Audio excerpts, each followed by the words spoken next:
I'm Anne MacMillan, and this is the Montessori Binomial Cube.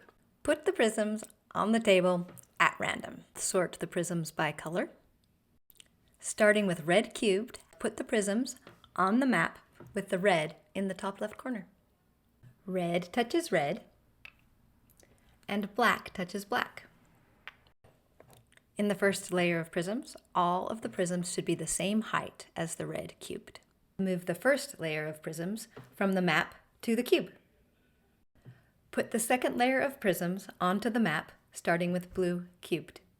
Black touches black, and blue touches blue.